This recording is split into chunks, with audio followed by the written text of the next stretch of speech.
오늘 우리에게 주시는 하나님의 말씀은 요나서 1장 11절에서 16절까지의 말씀입니다. 저와 여러분이 한 절씩 교독하겠습니다. 바다가 점점 흉용한지라 무리가 그에게 이르되 우리가 너를 어떻게 하여야 바다가 우리를 위하여 잔잔하겠느냐. 그가 대답하되 나를 들어 바다에 던지라. 그리하면 바다가 너희를 위하여 잔잔하리라. 너희가 이 큰 폭풍을 만난 것이 나의 연고인 줄을 내가 아노라 하니라.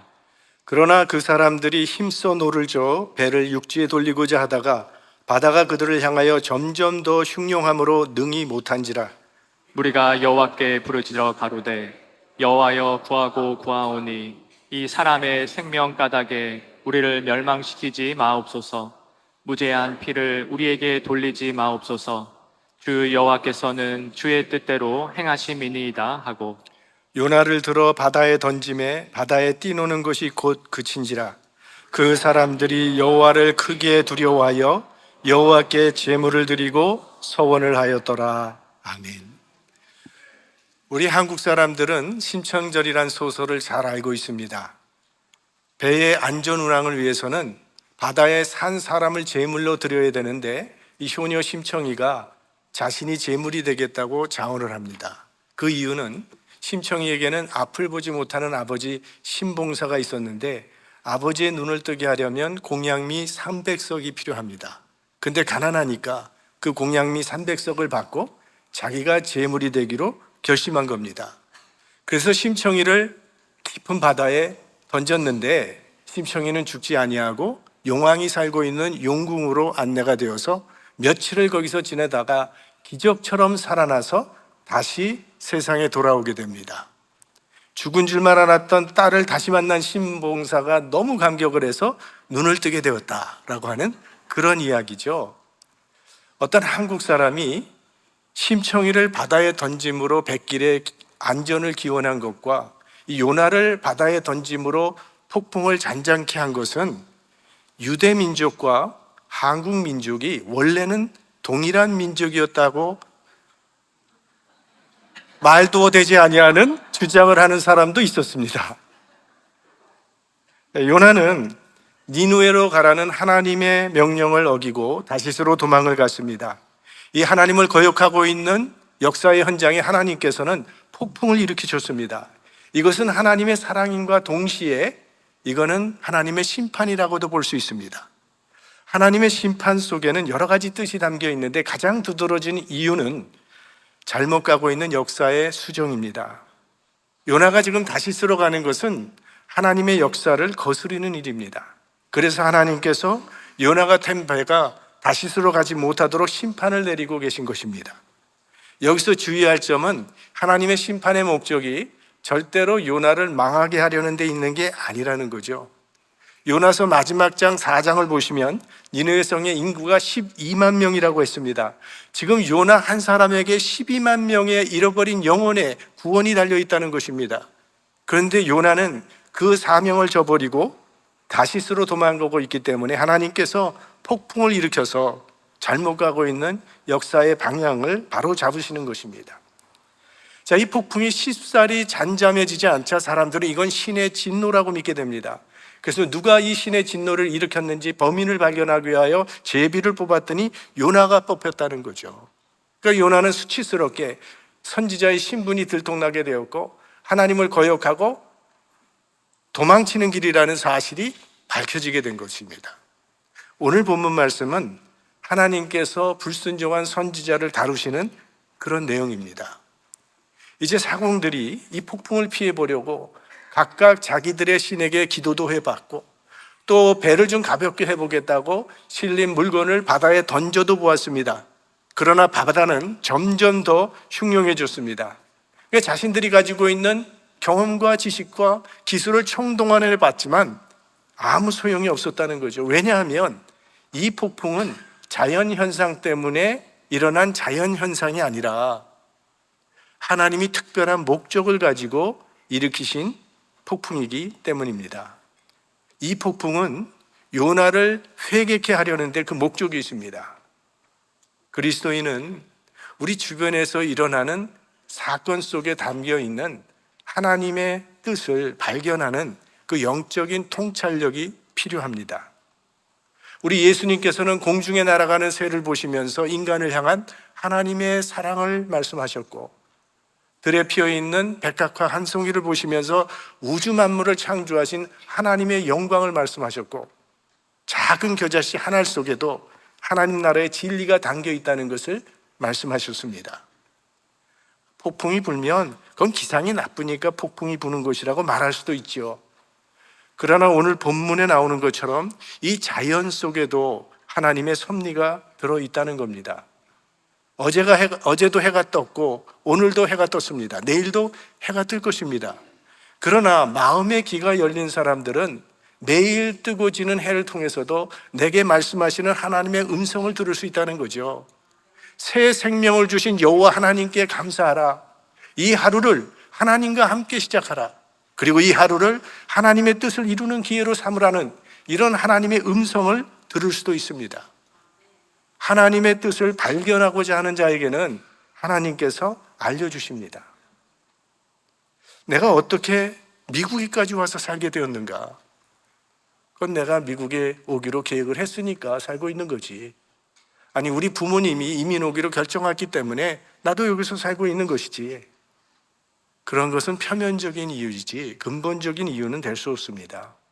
하나님의 백성이라면 내가 지금 미국에 와 살고 있는 것은 미국에 와 살아야만 이루어질 수 있는 하나님의 섭리가 있기 때문에 하나님께서 나를 미국에 보내셨다고 믿어야 합니다.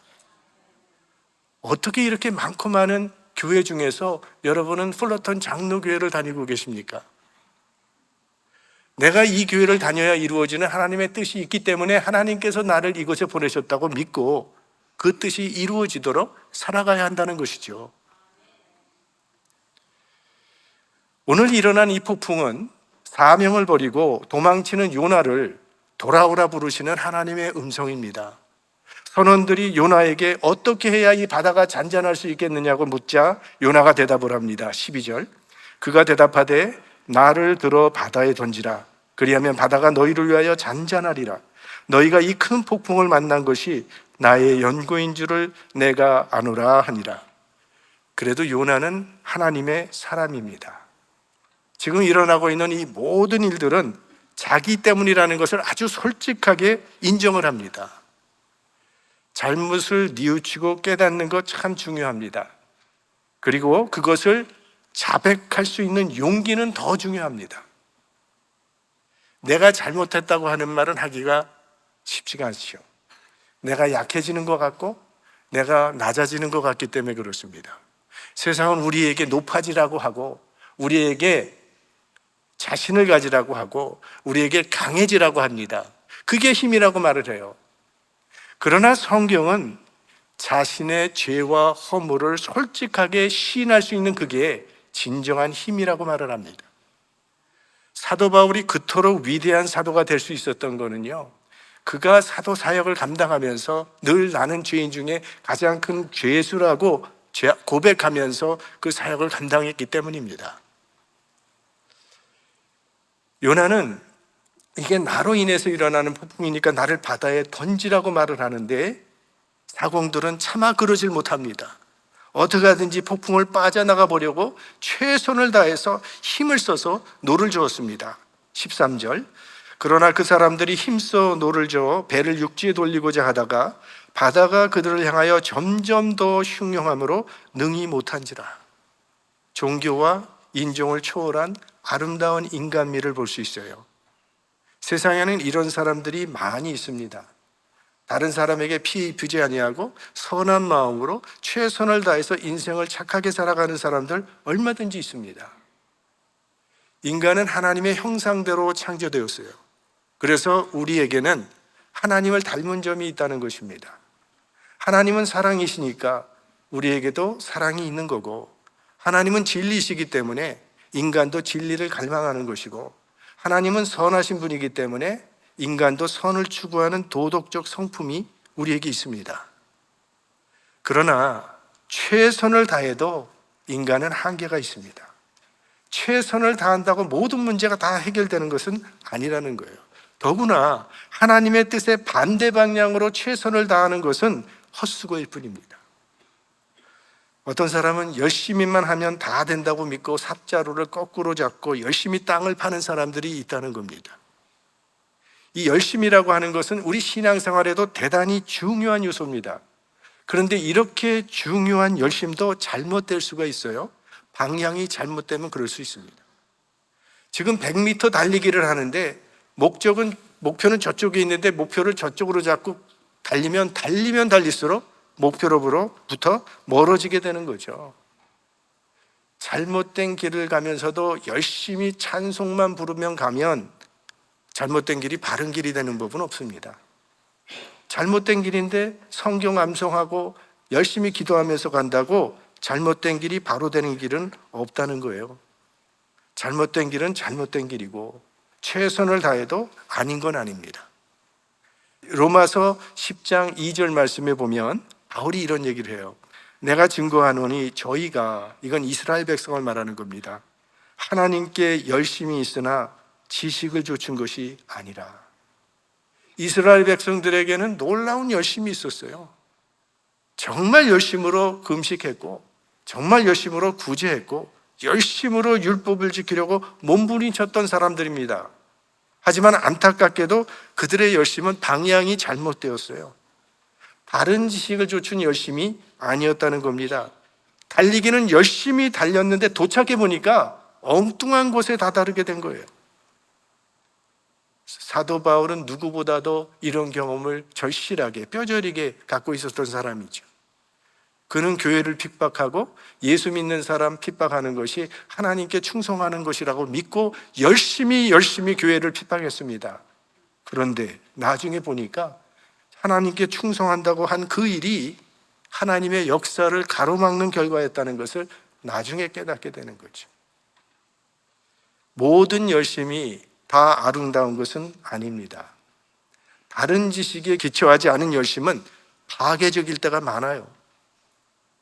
악한 권력자들은요, 민중들의 열심을 이용하기 위해서 증오할 대상을 만들어 놓고 민중들 앞에 사냥감으로 던져 놓습니다. 그러면 민중들은 그 사냥감을 열심히 물어뜯으면서 자기가 마치 역사의 주인이 된 것처럼 말하고 행동한다는 거죠. 그러나 그들은 역사의 주인이 아니라 오히려 우매한 하수인에 불과한 거죠. 지식과 열심은 함께 가야 합니다.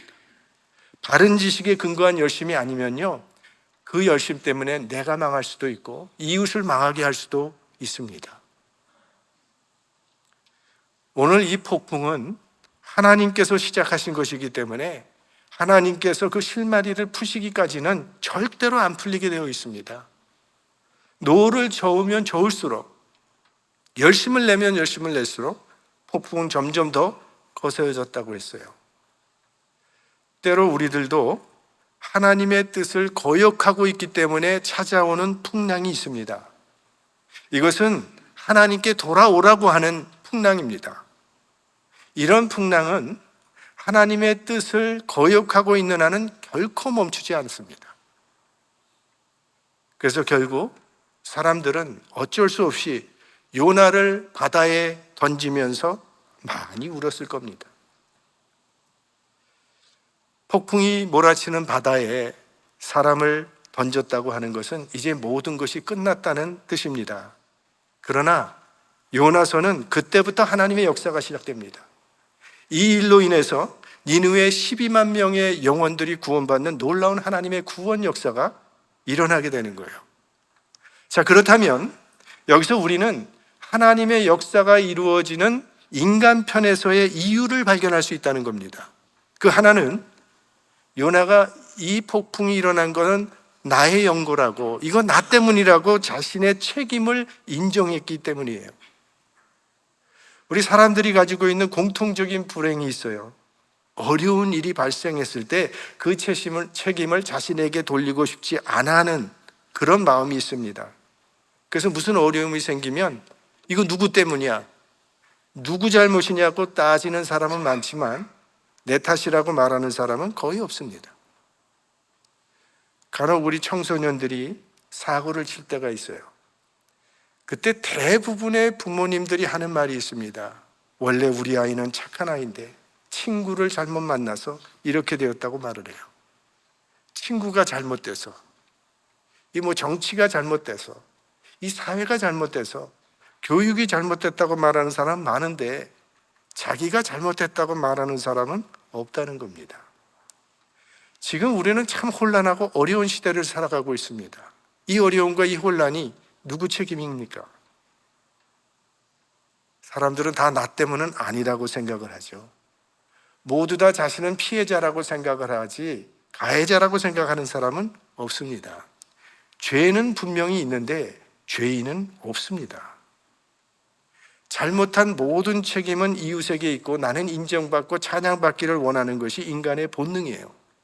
그렇게 살아가는 것이 세상에서는 다소 유리하기도 하고 효과를 볼 때도 있어요. 그러나 하나님의 역사에서는 전혀 도움이 되지 않습니다. 아담과 하와는 그들이 쫓겨난 것은 잘못을 하고도 자신의 잘못을 인정하지 않았기 때문이고, 가인이 벌을 받게 된 것도 동생을 죽이고도 잘못을 인정하지 않았기 때문이에요. 그런데 예수님께서 즉시 그 자리에서 구원을 베푸신 그런 사건도 성경에 나옵니다. 그게 십자가 상의 강도입니다. 반대편에 달린 강도가 예수님을 비방하니까 이 강도가 그를 꾸짖으면서 말을 하죠.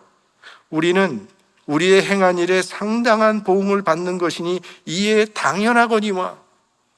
그는 자신의 죄를 뒤돌아보니까 사형을 당하는 것이 마땅하다, 이건 당연한 것이라고 인정한 거예요. 그때 주님께서 그를 향하여 오늘 네가 나와 함께 낙원에 있으리라 구원을 선언한 것입니다. 우리가 주님의 영접을 받을 수 있는 길은 죄를 인정하고 자백하는 겁니다. 구원은 자신의 죄를 깨닫고 하나님 앞에 회개할 때 시작되는 거예요. 요나가 이 폭풍을 만난 건 나 때문이라고 고백하는 순간 이미 구원은 시작된 겁니다. 또 하나의 이유를 찾는다면 요나가 자신의 죄값을 자신이 지겠다고 나서 주었기 때문입니다. 이 풍랑은 나 때문에 일어난 것이니까 나를 바다에 던지십시오. 그러면 바다가 잔잔해질 겁니다. 재앙의 원인이 자기 때문이니까 자기가 책임을 지겠다는 거죠. 이게 진정한 회개죠.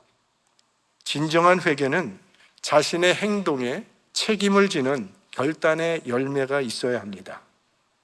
우리 복음의 부작용 중에 하나가 값싼 회개입니다.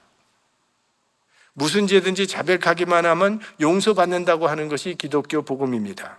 그러다 보니까 행위가 따르지 아니하는 입술의 자백이 무성해집니다. 진정한 회개는요, 죄를 버리는 결단이 포함되어 있어야 해요.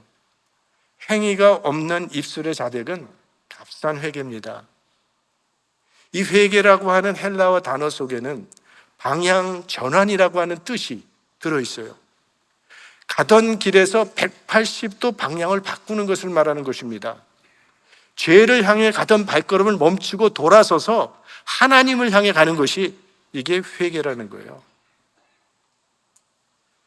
잘못을 후회하고 슬퍼하는 것만이 아니라 그것에서 돌아서는 것. 그러니까 상당한 도덕적인 요구와 삶의 변화가 요구된다는 겁니다.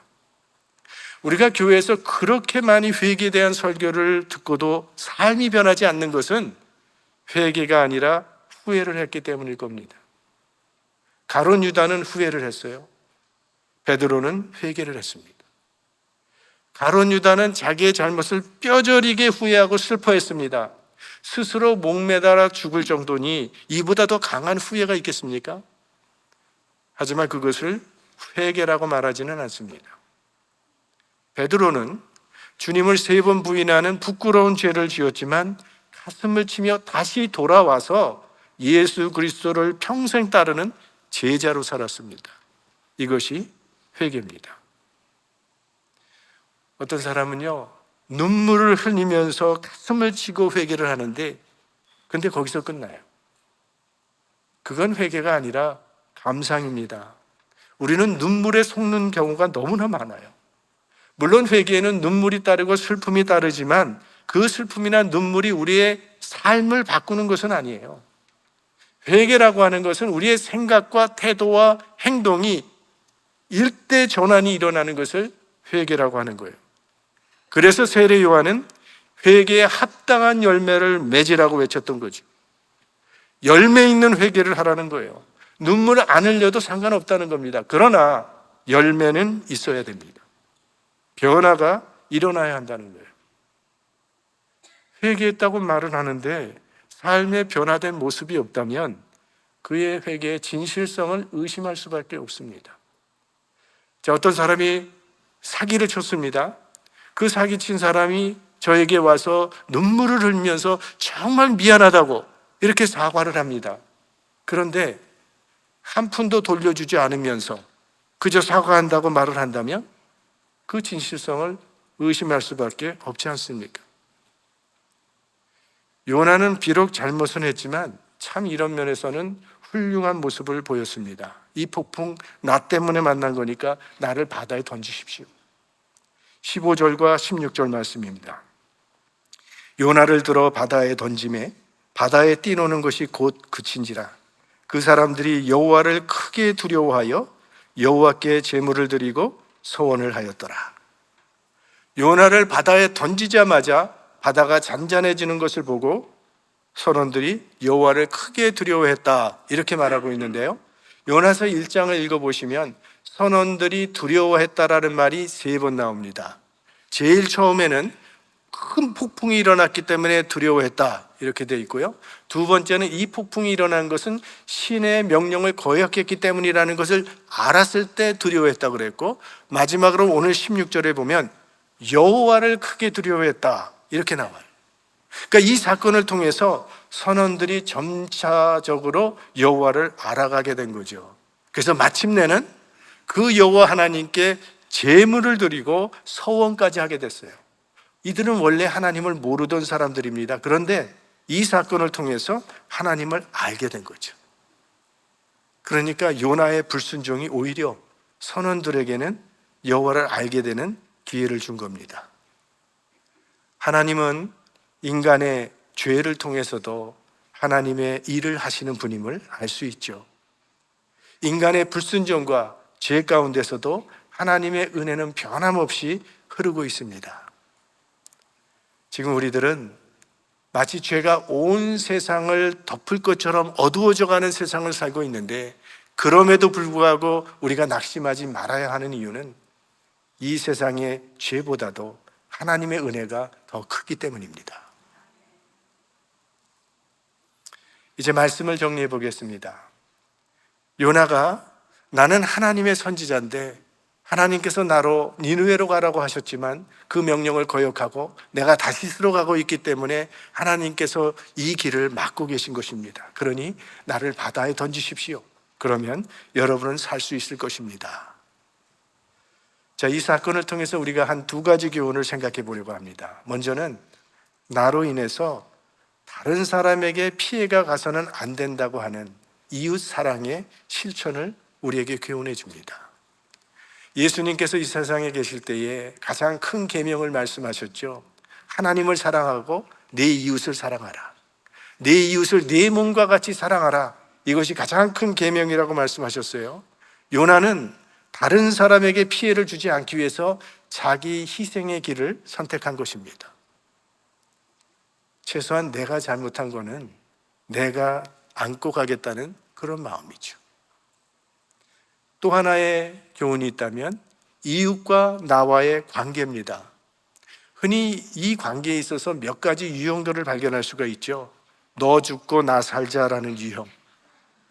사실 우리가 살고 있는 이 약육강식의 사회 구조 안에 살고 있는 현대인들의 생활 방식입니다. 이게 남을 희생시키면서 내가 살겠다는 유형이죠. 우리 한국 사람들에게만 나타나는 아주 특이한 유형이 있죠. 너 죽고 나 죽자. 물귀신 작전. 이것도 그리스도인의 삶이라고 볼 수 없습니다.